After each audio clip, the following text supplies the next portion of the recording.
ಇವತ್ತು ಕೆಪಿಸಿಸಿ ಕಚೇರಿಯಲ್ಲಿ ಸುರ್ಜೇವಾಲಾ ಅವರನ್ನ ಯೋಗೇಶ್ವರ್ ಅವರ ಪತ್ನಿ ಹಾಗೂ ಮಗಳು ನಿಶಾ ಯೋಗೇಶ್ವರ್ ಭೇಟಿಯಾಗಿರುವಂತಹದ್ದು. ನಮ್ಮ ಜೊತೆಗೆ ನಿಶಾ ಯೋಗೇಶ್ವರ್ ಇದ್ದಾರೆ, ಮಾತನಾಡ್ತಾ ಹೋಗ್ತಾನೆ. ಮೇಡಮ್, ಇದೊಂಥರ ಒಂದ್ ರೀತಿ ಆಶ್ಚರ್ಯದ ವಿಚಾರ. ಹಿಂದೆ DCMನ ಭೇಟಿಯಾಗಿದ್ರಿ, ಒಂದಿಷ್ಟು ಕುಟುಂಬದ ಒಂದಿಷ್ಟು ಸಮಸ್ಯೆಗಳನ್ನ ಅವ್ರ ಮುಂದೆ ಹೇಳ್ಕೊಂಡಿದ್ರಿ. ಇವತ್ತು ಕೆಪಿಸಿಸಿ ಕಚೇರಿಗೆ ಅದು ಸುರ್ಜೇವಾಲಾ ಅವರ ಭೇಟಿಗೆ ಬಂದಿದ್ರಿ. ಏನಾಯ್ತು, ಏನ್ ಕಥೆ? ನಾನು ತಿರ್ಗಾ ಮತ್ತೊಮ್ಮೆ ಹೇಳಕ್ ಇಷ್ಟಪಡ್ತೀನಿ. ಮತ್ತೆ ಎಲ್ಲರೂ ಹೇಳ್ತಾರೆ ಕುಟುಂಬದ ವಿಷಯ ಆಚೆ ತರಬೇಡಿ ಅಂತ. ನನ್ಗೊಂದೇ ಪ್ರಶ್ನೆ ಎಲ್ಲರಿಗೂ, ಇದನ್ನ ಎಲ್ಲಿ ತಗೊಂಡು ಹೋಗ್ಲಿ ನಾನು? ಯಾಕಂದ್ರೆ ಕುಟುಂಬದಲ್ಲಿ ಅದು ಸಮಸ್ಯೆ ಬಗೆಹರ್ತಾ ಇಲ್ಲ. ಆಮೇಲೆ ಅಂತ ಅವರು ನಮ್ಮ ಕುಟುಂಬದ ಮುಖಂಡರು, ನಮ್ಮ ತಂದೆ, ಅವ್ರು ಬೇಕಂದ್ರೆ ಕೂತ್ಕೊಂಡು 2 ನಿಮಿಷದಲ್ಲಿ ಪ್ರಾಬ್ಲಮ್ ಸಾಲ್ವ್ ಮಾಡಬಹುದಾಗಿತ್ತು. ಅವ್ರು ನಿರ್ಧಾರ ತಗೊಳ್ದೇವ್ರೆ ನಾನು ಅವ್ರಿಗೆ ಹೇಗೆ ಅವ್ರನ್ನ ಅರ್ಥ ಮಾಡಿಸ್ಲಿ? ಸೊ ಎಲ್ಲೋ ಒಂದ್ ಕಡೆ ನನ್ಗನ್ಸ್ತು, ಅವರು ತಂದೆ ಒಂದ್ ಕಡೆ ಆದ್ರೆ ಒಂದ್ ಕಡೆ ಅವರು ಒಬ್ಬ ರಾಜಕಾರಣಿನು.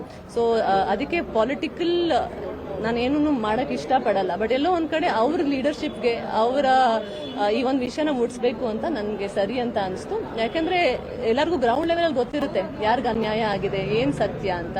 ಬಟ್ ಮೇಲ್ಮಟ್ಟಕ್ಕೆ ಯಾರು ತಲುಪಿಸಲ್ವಲ್ಲ. ಸೊ ಅದಕ್ಕೆ ನಾನೇ ಬಂದು ತಲುಪಿಸಕ್ಕೆ ನನ್ನ ತಾಯಿ ಜೊತೆ ಬಂದೆ. ಇಟ್ಸ್ ಓನ್ಲಿ ಪ್ರಾಪರ್ಟಿ ಇಶ್ಯೂನಾ ಮೇಡಮ್? ನೀವು ಲಾಸ್ಟ್ ಟೈಮ್ ಬಹುಶಃ 1 ವರ್ಷ 2 ವರ್ಷ ಮುಂಚೆ ಇಂಟರ್ವ್ಯೂ ಮಾಡಿರ್ತೀರಾ, ಆವಾಗ ಪ್ರಾಪರ್ಟಿ ಇಶ್ಯೂ ಇರ್ಲಿಲ್ಲ ಅಲ್ವಾ? So it is never a property issue. Property issue ಯಾವಾಗ ಆಗುತ್ತೆ ಅಂದ್ರೆ ಮನಸ್ಸುಗಳು ತುಂಬಾ ದೂರ ಆದೋದಾಗ, ಅವಾಗ ಪ್ರಾಪರ್ಟಿ, ಮೆಟೀರಿಯಲ್, ದುಡ್ಡು ಎಲ್ಲ ಬರುತ್ತೆ. ಇವತ್ತು ನಾವು ಅವ್ರನ್ನ ಏನು ಕೇಳ್ತಾ ಇಲ್ಲ. ಅವ್ರ ಹತ್ರ ಏನೇನು ಎಲ್ಲ ಅವರೇ ಇಟ್ಕೊಳ್ಳಿ. ನಮ್ಮ ಅಧಿಕಾರ, ನಮ್ಗೆ ಏನ್ ಜಾಗ ಸಿಗ್ಬೇಕು, ನಮ್ಗೆ ಏನ್ ನ್ಯಾಯ ಸಿಗ್ಬೇಕು ಅದು ಸಿಗ್ಲಿ ನಮ್ಗೆ. ಎಲ್ಲೋ ಒಂದ್ ಕಡೆ ತಂದೆ ಅನ್ನುವಂತಹದ್ದು ಅಥವಾ ತಾಯಿ ಅನ್ನುವಂತಹದ್ದು ಎಲ್ಲದೂ ಕೂಡ ಒಂದು ಫೀಲಿಂಗ್ಸ್. ಅದು ಅದ್ರ ಜೊತೆಗೆ ನಾವು ಬೆಳಿತೀವಿ, ಇರ್ತೀವಿ, ಸಾಯ್ತೀವಿ, ಎಲ್ಲದೂ ಕೂಡ ಆಗುತ್ತೆ. ಆದ್ರೆ ಒಬ್ಬ ತಂದೆ ಕುರಿತಂತೆ ಒಂದು ವಿಚಾರವಾಗಿ ಪಕ್ಷದ ಮುಖಂಡರ ಮುಂದೆ ಬಂದು ಒಂದು ದೂರನ್ನ ಸಲ್ಲಿಸುವಂತಹದ್ದು ನೋವಿನ ಸಂಗತಿ. ಇವತ್ತು ನೀವು ಬಂದಿದ್ದೀರಿ. ನಾನು ಒಂದ್ ವಿಷಯ ಹೇಳಕ್ ಇಷ್ಟಪಡ್ತೀನಿ. ಅವರು ನನ್ನ ತಂದೆ, ಅವ್ರು ನನ್ ಕೊಟ್ಟಿರೋ ಹೆಸರು ನನ್ನ ಜನ್ಮದ ಈ ಜನ್ಮದಲ್ಲಿ ಕೊನೆ ಉಸಿರಿವರೆಗೂ ತಗೊಳಕ್ಕಾಗಲ್ಲ. ಇನ್ನೇನೇನ್ ಬೇಕು ಅದೆಲ್ಲ ಅವರು ಕಿತ್ಕೊಳ್ಳುವಂತ ಪ್ರಯತ್ನ ಮಾಡಬಹುದು. ಈಗ ಸುರ್ಜೇವಾಲಾ ಭೇಟಿ ಆದ್ರಿ, ಏನ್ ಭರವಸೆ ಕೊಟ್ರು ಅನ್ನುವಂತ?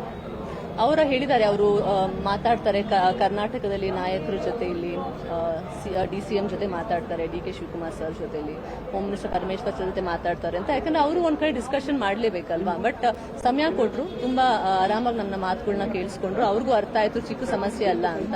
ಸೊ ನೋಡೋಣ ಅದು ಎಷ್ಟು ಮಟ್ಟಕ್ಕೆ ಆ ಸೀರಿಯಸ್ನೆಸ್ ಎಲ್ಲರಿಗೂ ಅರ್ಥ ಆಗಿ ಹೇಗೆ ನಮ್ಗೆ ಹೆಲ್ಪ್ ಮಾಡಕ್ ಪ್ರಯತ್ನ ಪಡ್ತಾರೆ ಅಂತ.